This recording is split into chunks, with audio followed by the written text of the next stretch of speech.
We'll be talking to Mr. Omoyele Sowore, who is a politician and also an activist and was at the forefront or is at the forefront of the End Bad Governance protest since the 1st of August this month. Yes, indeed. We'll also be speaking to Ibrahim Faruk. He is the program coordinator of Gboyega Africa, a non-profit organization promoting participatory democracy, human rights, and civic participation. And he also shares perspectives on the role of civil society in these events. Gentlemen, thank you so much for joining us. Thank you for having me. Thank you very much, Mr. Sowore. Mr. Sowore, first off, let's ask you an evaluation of the past 9 days, today the 10th day. What's your view on the direction the protest has gone so far? Well, it has been very, very successful, and I'm not saying it because we're involved.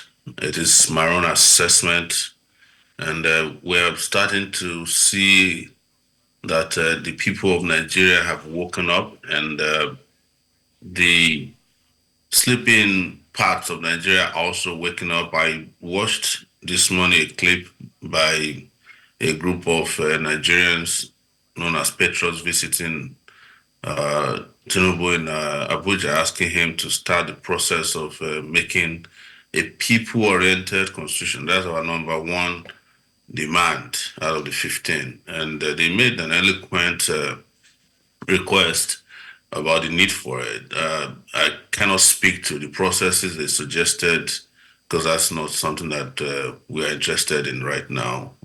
But people are waking up, and they also made it very clear that they told Tinubu and his security agents not to kill people who are legitimately asking for their rights. And you have seen that there's been a lot of rush in terms of interventions. Suddenly, they're releasing money left, right, and center for grants. They are making all kinds of efforts to to make sure that Nigerians are calmed down, but it is for us a little bit, too little, too late. But this is 10th day as I'm speaking with you. Abuja is on the streets to for the grand finale, and I think Lagos will join soon. Port Harcourt will do so. But we must not forget to mention that a lot of high-handedness, extrajudicial killings, and a lot of shenanigans by security agencies would not be overlooked.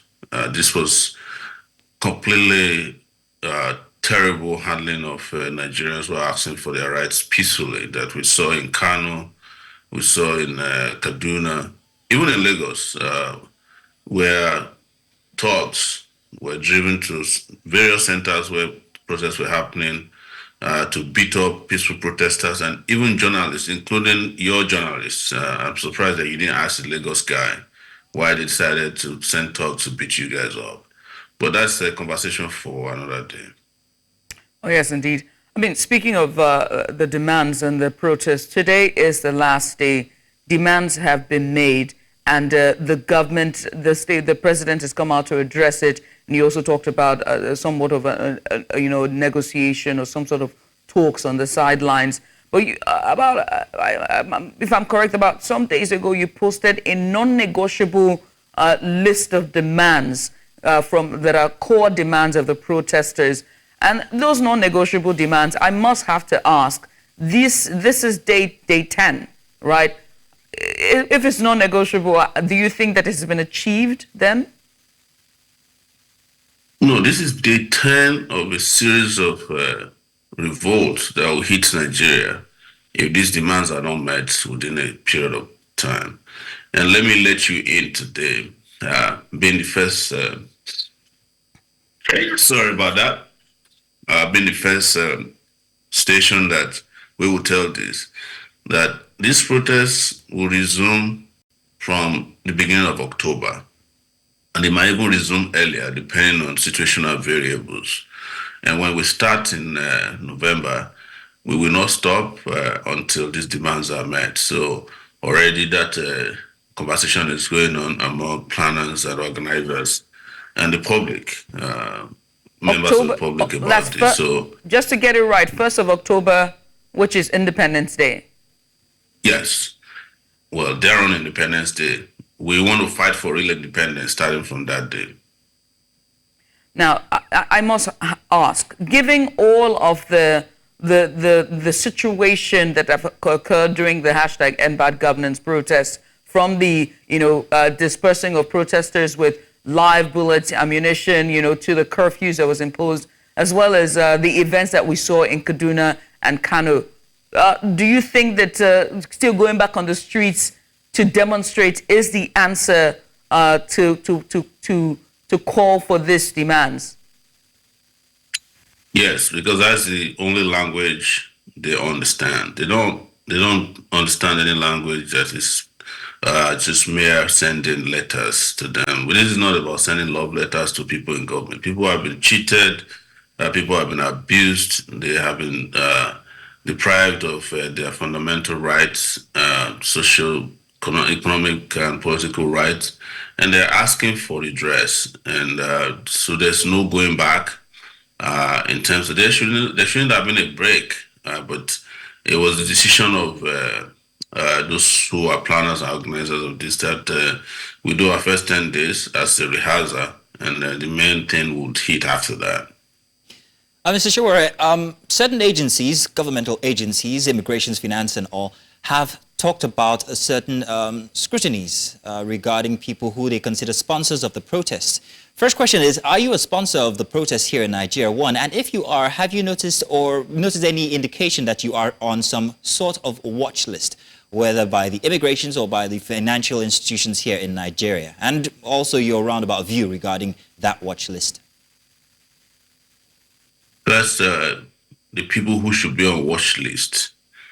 The people who created hunger, starvation, and unemployment, not people who are trying to erase it. But we are Nigerians and we understand how they think. The second aspect of it is that I have been on the watch list of Nigerian government since 1992, when I was part of the student leaders in Nigeria that fought against Ibrahim Babangida, then general and head of state, during Babangida Moscow. So I don't know why they are wasting their time mentioning watch list again.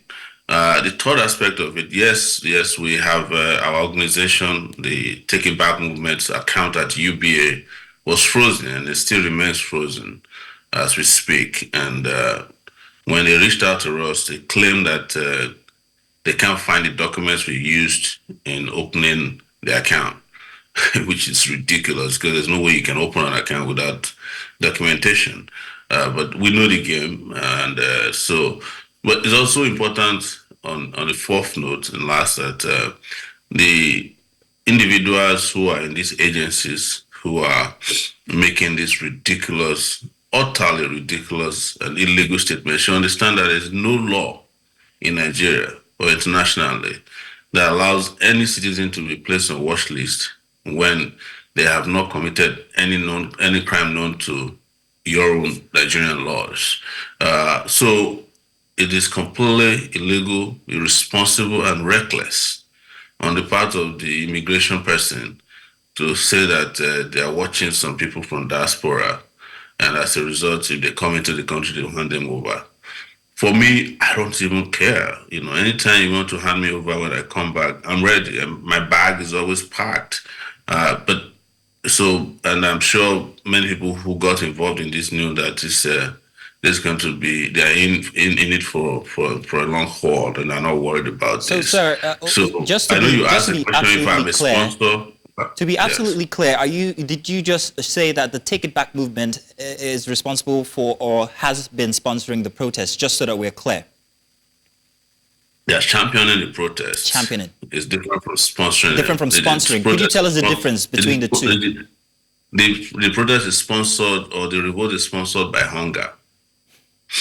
That's the main sponsor of the revolt. Mr. Sowore, I have to ask you, right? The truth of the matter is that protests are fundamental human rights for voices to be heard and for dissent, whether or not, especially in a democracy like ours, But we have seen in situations, or rather we've seen in past cases, for example, the Arab uprising, where we saw, or spring uprising, where we saw different protests that set the stage for geopolitics and it to be when intervention did come in, and that we saw other countries now take full ground, and then these countries are finding it a bit of a slow starts to somewhat of a normalcy with their governance. And I have to ask you, if you are asking for this protest, are you ready, given all that we've seen with Kaduna and Kano, with the waving of foreign flags?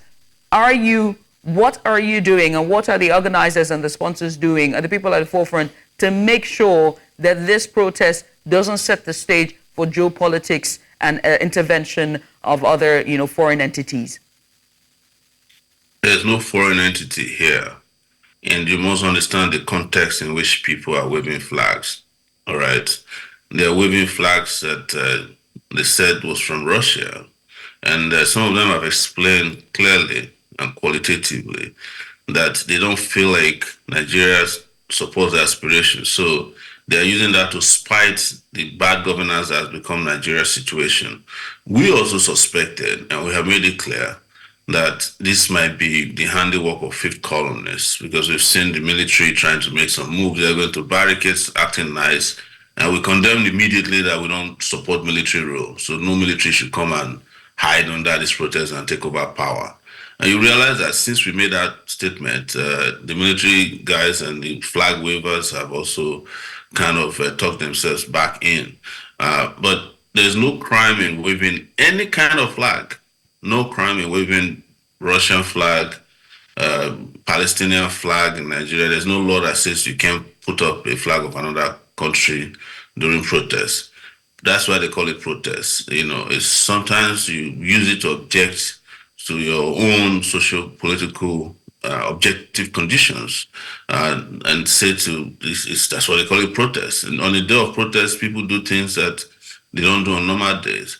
So don't let us make any big deal about waving Russian flags. But we have condemned those who are calling for military takeover. We don't want the military. The military in Nigeria is worse. Worse than the military anywhere. I've experienced military rule before, up to 1999. I've lived in Abuja for 5 years, and I saw the senior military officers. They are as corrupt as their civilian counterparts. They are the ones who rig elections. They are the ones who abuse you. They are the ones who went and shot innocent protesters at Lekki toll gate. So don't even pray for or wish upon yourself military rule. And bad governors also include those guys in the military and the security forces, and we want to put an end to all of that. So you have condemned those calling for military rule, however, not the waving of the Russian flag. However, there are laws that say that this is treasonous. However, my focus now would be the loss of lives. Before you proceed, tell me which law says it's treasonous. Because I may not be a lawyer, but I frequent law courses a lot in Nigeria. Yes, sir, can you tell me which section? By the sovereignty of any country, it is treasonous, actually. And also note that they burned the Nigerian flag. You can't make a pronouncement on TV, on national TV, or people watch internationally. What is treasonous about waving the flag of another country during protests? Tell me. Because I've faced treason charges before, so I know a bit about treason or treasonable felony. We will make that the focus, sir. But I have one question regarding the loss of lives that have happened during the protest. We've had 21 people who have lost their lives. There was a procession yesterday inside of Lagos from Ojota all the way to Alausa, although they didn't get there. However, you've also talked about the fact that there would be a series of these actions, these protests that will continue. You've mentioned October 1st as one of those dates. What would you say to the loss of lives, and what reorganization would you make as a proponent of the protest so that there is not a reoccurrence of loss of lives? The protesters and the organizers are not the ones killing protesters. It is the government. We've recorded so far almost 40 people killed by the police. Some of them at execution style. The army killed somebody in Zaria, and we've seen even police kill themselves. There's an immigration officer in Maiduguri who barricaded himself in an attempt to prevent protests and shot himself 3 times and died. So this is part of the problem we have. We have a lot of unprofessional persons that are handling little weapons. But that is why you saw that the protesters in Lagos yesterday also called for the removal of the IG, whose tenure expires, by the way, on September 4. I am also in support of that call that he should be removed. I'm in support of the call that the Commissioner of Police in Abuja be removed, and also that the Minister of FCT, Wike Nayeson, be removed as well. These are some of the three people that have escalated the protest more. And the army was trying to inject itself, as we were discussing earlier. You saw the Chief of Army Staff asking media not to cover the protest, and then later on threatening that they'll get involved. We have responded appropriately that the military has no business getting involved. And I believe that so far they have conducted themselves in ways that respect this view. We don't know what they will do next, but we know what we will do next, which is to reorganize ourselves and hit the streets bigger and harder.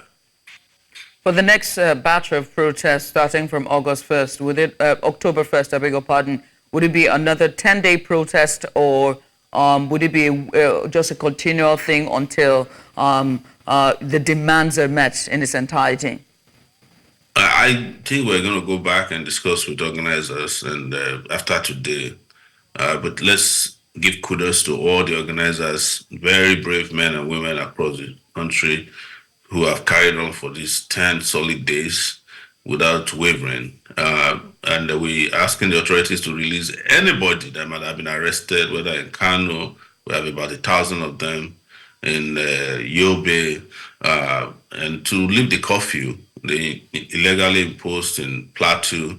So we are going to reorganize and meet again and decide how we want to do it. But I think the general sentiment is that it should be a rolling protest, especially between October 1 till October 20th, which should be the annual anniversary of the Lekki Toll Gate killings. So this decision is not for me alone to make. I'm just expressing to you sentiments of some of the planners that we've been talking at the back end. Mr. Sowore, I have to ask, will you be available? Would you be on ground to join the protesters at the forefront? You know, when we had this conversation the first time, I told you that first the protest will happen, which most of you did not believe. Second, I told you I would participate fully, which some of you thought was my own way of saying or being semantic. It wasn't.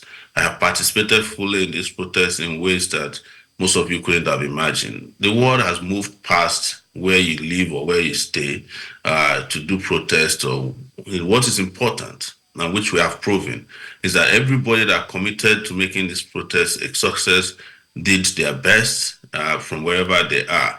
So if I'm going to participate physically, which is what you're asking, you will see me, and I'm sure that will happen one of these days soon. But the most important thing is that we all participated in this, including you guys, because I saw you guys in the media took a lot of heat, tear gas, and then just seeing your Lagos guy being rough handled live on TV broke my heart. So thank you all. Also. Yeah, well, I mean, we're just doing our job to bring the news to our viewers. But I have to ask, you said that you have contributed to the protest in some way or the other. I want to know, just to be clear, what were the roles besides being there physically? Well, you know, when the protest happens on this scale, there's a lot of departments making things happen. So should I disclose to you exactly what I was doing? That will be for another interview in the future when we have won. Well, thank you very much, Mr. Sowore. Thank you for joining us and giving us your view so far on the past 9 days. Thank you so much for having me. And I'll see you guys physically one of these days. So we'll be in the studio together. Maybe after I return from prison. Because Mr. Sowore, thank you again. Mr. Sowore, thank you very much. Thank you.